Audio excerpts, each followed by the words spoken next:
எதன் அடிப்படையில் தாவேகா விசஸ் திமுக அப்படிங்கிறத சொல்கிறீங்க? இல்லை, இன்றைக்கி ஃபஸ்ட் அண்ட் ஃபார்மோஸ்ட் நீங்களே சொல்லிட்டீங்க, தேர்தல் நெருங்கிட்டு இருக்கு.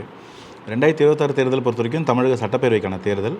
இங்கே எந்த கட்சி ஆண்டுகிட்டு இருக்கோ அவங்க மேலே இருக்கிற அதிருப்தி, இவங்ககிட்ட எதை எதிர்பார்த்தும் மாற்றம் வரலை, இவங்களை மாற்ற வேண்டிய ஒரு சூழ்நிலை இருக்குது.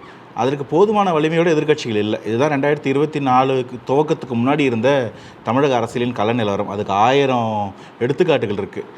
ஒன்று சொல்லணும் அப்படின்னா பார்த்தீங்கன்னா, 35 ஆண்டு காலமாச்சு கலைஞர் மாதிரி ஒரு ஆகச்சிறந்த தலைவருக்கு இன்றைய முதல்வர் ஸ்டாலின் அவர்களை துணை முதல்வராக அறிவிக்கிறதுக்கு.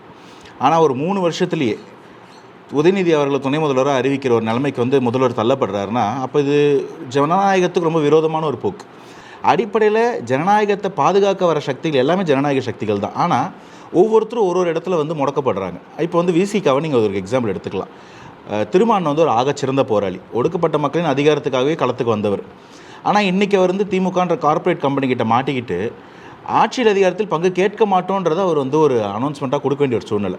இப்போது இந்த இடத்துல தான் ஒரு கேள்வி வருது. இப்போ எல்லா கட்சிகளுக்கும் ஆட்சியில் அதிகாரத்தில் பங்கு கொடுக்கணும் அப்படின்னு சொல்கிறது, தாவேகா வந்ததுக்கு அப்புறம் தான் இதை பேசுகிறாங்க அப்படிங்கிற மாதிரியான டோன் முன்வைக்கப்படுது. ஆனால் இதற்கு முன்பே கூட விசிகாவை சேர்ந்த திருமாவளவன் அவர்கள் அந்த கோரிக்கையை முன் வச்சிருக்கிறாரு.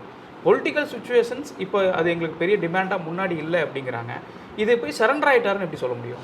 இல்லை, நீங்கள் இந்த ஆட்சி அதிகாரத்தில் பங்கு பார்த்தீங்கன்னா அது ஒரு ட்ரிக்கியான ஒரு விளையாட்டு.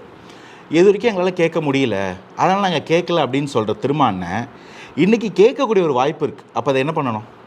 கேட்கணும், அதுக்காக போராடணும். அதுதான் முதன்மையான கொள்கையாக இல்லை ஒரு கோரிக்கையாக இருக்கணும். இன்றைக்கி அதை விட்டு கொடுக்கறது எந்த மாதிரியான நிலை?